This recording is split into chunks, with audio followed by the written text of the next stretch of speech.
Salut à tous et bienvenue dans ce nouveau cours. On va explorer un nouvel outil aujourd'hui. C'est l'outil Baguette Magique.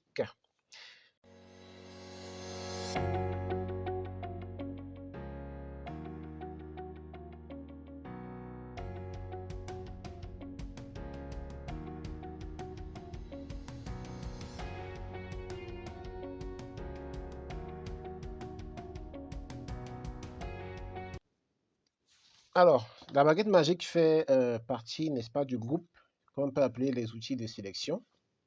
Nous avons vu, n'est-ce pas, le rectangle de sélection. Nous avons vu l'outil lasso. Nous avons vu l'outil lasso polygonal, l'outil lasso magnétique. Aujourd'hui, nous allons voir l'outil, n'est-ce pas, Baguette Magique. La Baguette Magique, c'est aussi un outil de sélection, mais qui a ses particularités. Et tous ces outils, vraiment, sont en fonction du travail que vous faites. Tous ces outils, n'est-ce pas, vont être utilisés en fonction du contexte. L'outil Baguette Magique va être utilisé très souvent lorsque vous voulez sélectionner des choses dans une image. Par exemple, nous avons pris cette image, n'est-ce pas, pour vous donner un exemple. Cette image est c'est une image qui révèle exactement le contexte dans lequel l'outil Baguette Magique va être très utile parce que cette image regroupe, n'est-ce pas, des tons de couleurs assez disparates. N'est-ce pas? Il y a des tons de couleurs, on voit de fond là, qui sont des couleurs différentes. Vous voyez qu'il y a un ton ici et un autre ton là. Mais la différence entre les deux couleurs n'est pas très grande. N'est-ce pas? Les deux tons sont proches. Or, là, nous voyons un masque, n'est-ce pas, avec des couleurs totalement qui cassent avec cette couleur-ci, qui sont totalement contraires. Là, c'est pratiquement du marron, et là, on a pratiquement du noir.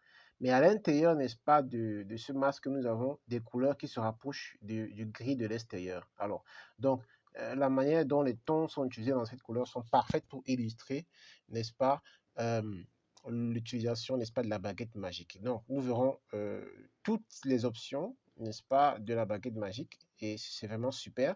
Vous allez comprendre à quoi chacun de ces éléments, n'est-ce pas, sert. Alors, euh, comme d'habitude, je vais vous inviter à vous abonner à la page et à activer la cloche, n'est-ce pas, pour ne pas manquer les prochains tutos. Et aussi à nous mettre un petit j'aime. Et nous allons sans plus tarder aller au vif du sujet. Très bien. Ici, dans Graphic Web Design, nous parlons, n'est-ce pas, de design web et graphique. Ici, nous sommes précisément dans le domaine du graphic design et nous sommes dans le cadre de la formation gratuite Photoshop. Alors, sans plus tarder, nous allons voir ce que c'est que la baguette magique. La baguette magique, comme je l'ai dit, c'est un outil de sélection. Il sélectionne, n'est-ce pas, les zones de l'image de même couleur. Vous voyez, très important, sélectionne les zones de l'image de même couleur. Alors, quand on dit même couleur, regardez par exemple ici, par défaut, hein, sans même aller toucher les options. Alors, quand on vient sur cette image, on voit une couleur ici, mais là, on voit une deuxième couleur, n'est-ce pas? Regardez ce qui va se passer quand on va manipuler la baguette magique. Hop, si je clique dans cette zone, qu'est-ce qui va se passer? Bingo! Vous voyez ce qu'il vient de faire? Il a sélectionné toute cette zone-ci parce qu'il a vu que, n'est-ce pas, c'est une zone de même couleur. Alors, il y a une différence entre ce gris. Si je zoome, regardez bien, il y a une différence entre ce gris et ce gris. Mais vous voyez que la différence est très minime. Et en plus, il y a certaines zones. Vous voyez là le fond ici, n'est-ce pas? La couleur est de plus en plus fondue et elle se fond avec la couleur d'en haut. Du coup, Photoshop ne fait pas trop la différence et considère que c'est une couleur, voilà, une même couleur voilà, qui a simplement des petites variantes. Mais il a pris ça en compte. Et vous voyez que Photoshop a parfaitement marqué la différence entre cette couleur et la couleur qui est à l'intérieur. Et c'est vrai qu'il y a un petit gris à l'intérieur, mais ce gris est très foncé et il marque une différence parfaite avec le gris qui est à l'extérieur. Du coup, voilà, il a marqué la différence et il a séparé, n'est-ce pas, cette couleur de cette couleur et il a créé une sélection à l'extérieur. Par contre, regardez bien ce qui s'est passé ici. Ici, à l'intérieur, par contre, lorsqu'il est arrivé ici, il n'a pas compris, du moins, il n'a pas pu faire la différence entre la couleur d'en haut et la couleur la couleur de l'extérieur et la couleur et cette couleur-ci. Pourquoi? Parce que, en fait, par défaut, la différence entre les couleurs, il ne, il les prend en compte quand vraiment la différence est très marquée. Par exemple, quand vous venez ici, là, la différence est très marquée. Vous voyez que c'est très marqué. Mais ici, c'est pas très marqué. Là, c'est toujours, on voit bien que c'est différent à l'œil, mais pour Photoshop, ça ne fait pas trop de différence parce que là, on voit bien que c'est pas très marqué. Ouais, c'est toujours un gris, mais c'est comme si c'était de couleur, mais est légèrement un peu plus foncé. D'accord? Du coup, il fait pas trop la différence et il va prendre jusqu'à l'intérieur, jusqu'à ce qu'il voie, n'est-ce pas, que la différence entre les deux tons sont suffisamment marquées pour qu'il fasse plutôt la différence. Et regardez ici, il a marqué la différence lorsqu'il a vu ce noir-ci. Voilà, cette couleur était très, très foncée. Par contre, entre ce gris à l'extérieur et ce gris à l'intérieur, il n'y a pas trop de... Voilà, c'est comme si c'est une continuité de cette couleur et qui change légèrement jusqu'à aboutir à une couleur voilà, qui est un ton différent. Donc, vous voyez que la sélection n'a pas été parfaite parce que là, s'il fallait sélectionner uniquement les bords, voilà, vous voyez qu'on a pris une partie de l'image. Or, généralement, quand on utilise cet outil, c'est quand on veut marquer, on veut par exemple sélectionner uniquement l'extérieur pour séparer, n'est-ce pas, euh, l'extérieur, n'est-ce pas, de l'intérieur, du moins de la forme. Ici, il s'agissait, n'est-ce pas, du masque. Et qu'est-ce que vous voyez ici également? Il y a une différence entre ces couleurs. Il n'a pas pris en compte les petites zones que vous voyez ici qui n'ont pas été prises en compte. Ça veut dire qu'il a marqué une différence entre cette couleur du fond et la couleur qui était ici à l'intérieur. Bien entendu, vous connaissez déjà l'utilité, n'est-ce pas, de ces modes-ci, n'est-ce pas, le mode, n'est-ce pas, ajouter, le mode de soustraire, n'est-ce pas, le mode intersection. Alors, si on clique sur ajouter, on peut donc ajouter cette sélection, voilà, celle qui était déjà existante, et d'office, il va la prendre en compte. Très bien. Voilà la première utilisation, n'est-ce pas, de l'outil baguette magique. On va désélectionner. Regardez ce qui va se passer à l'intérieur de la sélection. On a dit c'est pour sélectionner des couleurs. Si je viens ici, par exemple, vous voyez à l'intérieur de ce masque, vous voyez cette zone-ci a a une couleur, n'est-ce pas, qui est presque uniforme, mais avec des différences. Là, ça va marquer une différence avec celle-ci et avec celle-ci aussi. Donc là, on quitte du noir vers le blanc, vers le marron. Alors, si je clique à l'intérieur, regardez ce qui va se passer. Hop, Photoshop va sélectionner uniquement les parties où il voit des couleurs qui se ressemblent, qui se rapprochent. Vous voyez, non? Et il marque la différence avec les autres couleurs. Il va sélectionner tous les endroits de l'image où les couleurs sont, voilà, se rapprochent le plus. C'est ça la baguette magique. Donc, si je viens maintenant à sélectionner cette couleur, je les sélectionne, non, sélectionnons plutôt, voilà, le premier outil, sélection, nouvelle sélection. On vient ici. Vous voyez cette partie qui a la couleur blanche, je veux dire qui a la couleur de l'éclairage, de la lumière. On clique dessus, hop, il va uniquement sélectionner cette partie-ci parce qu'il va voir que c'est la partie qui a les couleurs les plus proches et il va laisser les autres. Vous voyez, vous comprenez maintenant le fonctionnement, n'est-ce pas? Si je viens ici et que je prends ce marron, il va uniquement me sélectionner cette partie. Si je viens là, uniquement là, ainsi de suite. Donc, il va sélectionner toutes les zones qui ont des couleurs qui se rapprochent. Donc, voilà un peu comment l'outil fonctionne à la base. Maintenant, nous allons voir comment les options fonctionnent. Les premières options sont celles-là, vous les connaissez. Si je mets ajouter, je peux sélectionner celle-ci, je peux ajouter encore celle-ci. Hop, vous voyez, je peux ajouter au fur et à mesure, je peux ajouter cette zone-ci, je peux ajouter cette zone, ainsi de suite, ainsi de suite. On peut ajouter. Voilà. Donc, c'est pas très intéressant parce que quand il y a trop de couleurs aussi, trop de tons différents, ça va mettre trop, voilà, ça va mettre beaucoup de temps si vous voulez sélectionner, n'est-ce pas, la forme du masque et la différencier, n'est-ce pas, voilà, du fond. Du coup, c'est pas ce qu'on va choisir. On va aller dans, ici, sélectionner un objet. On va voir directement cet outil pour que vous compreniez, pour que vous voyez un peu la différence. Là, si on sélectionne cette partie-ci, hop, on a sélectionné cet objet en fait, à l'intérieur. Alors, si on dit sélectionner un sujet, d'accord? Sélectionner un sujet, qu'est-ce qu'il va faire? Il va voir l'endroit où vous avez mis la sélection. Il va se rendre compte, OK, l'endroit de cette sélection-là, il y a un objet, on va dire un objet, ou un sujet, n'est-ce pas? Le sujet, c'est une forme qui a, n'est-ce pas, des couleurs qui sont remarquables, qui se différencient parfaitement, n'est-ce pas, de la zone de l'extérieur, qui a des couleurs très, très différentes. Qu'est-ce qu'il va faire?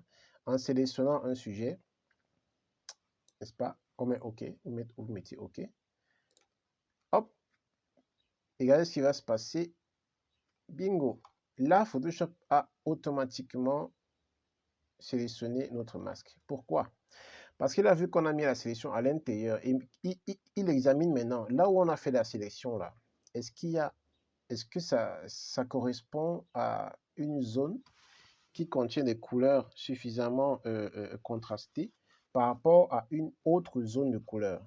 Et là, il fait la différence et il remarque que voilà, le masque a des couleurs qui ont un ton voilà, marron et l'autre zone qui a un ton avec des couleurs grises. Et là, il fait la différence lui-même et sélectionne ce sujet-ci. Donc, c'est très intelligent. Mais cet outil ne va pas, cette option ne va pas se trouver sur toutes les versions de Photoshop. Là, et vous devez le savoir.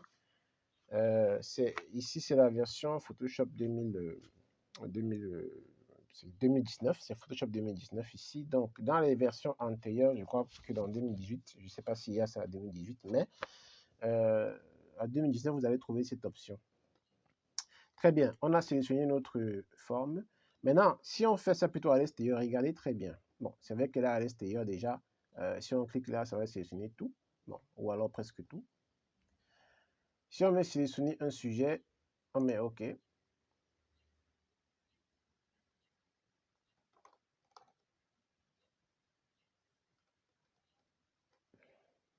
Vous allez voir qu'il fait la même chose. Parce que le sujet, en fait, c'est quoi?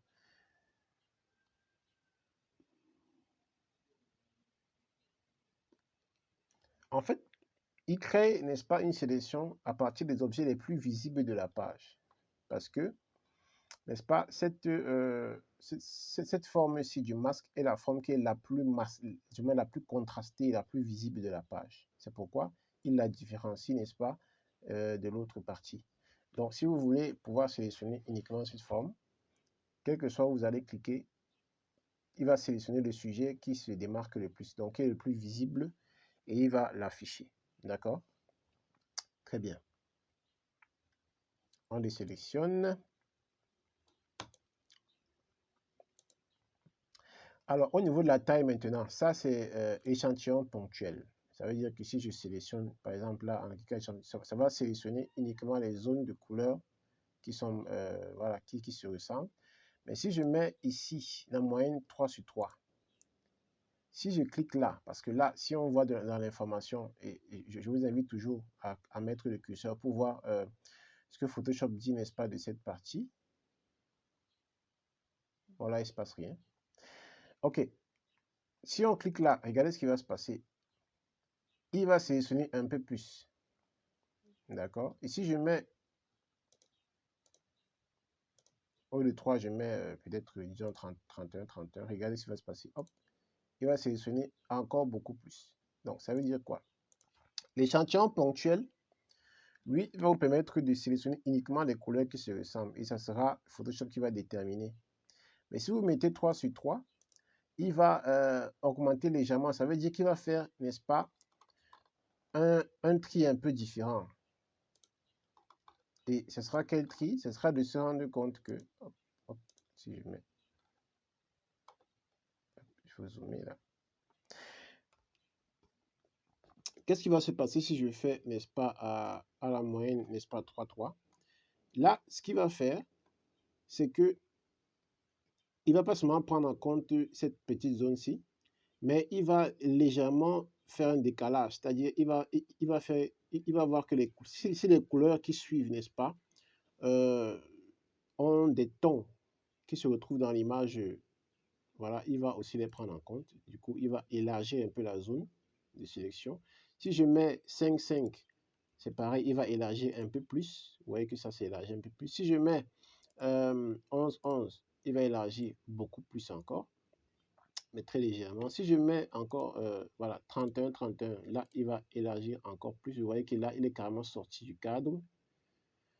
Voilà.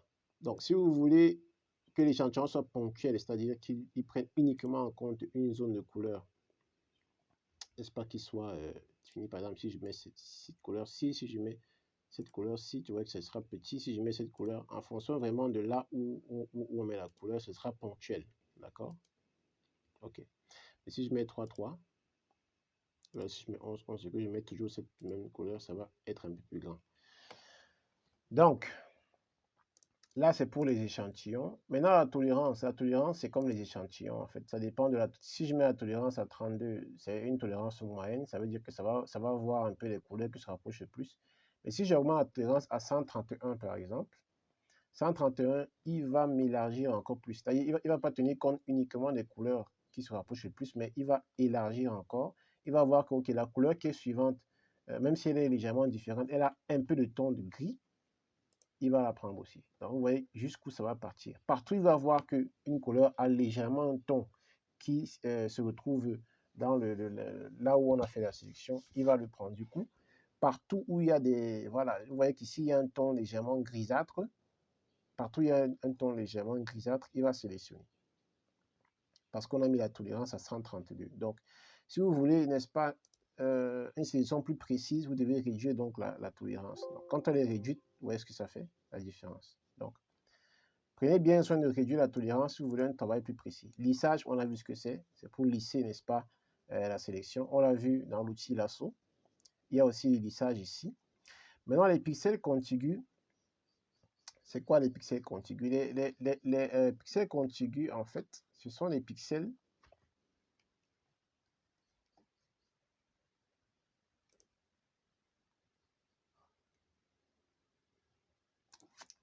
Ça veut dire que pour les pixels contigus, on veut sélectionner les pixels, n'est-ce pas, où il y a qui se rapportent aux mêmes couleurs. Mais si je désactive pixels contigus et que je sélectionne encore, regardez la différence.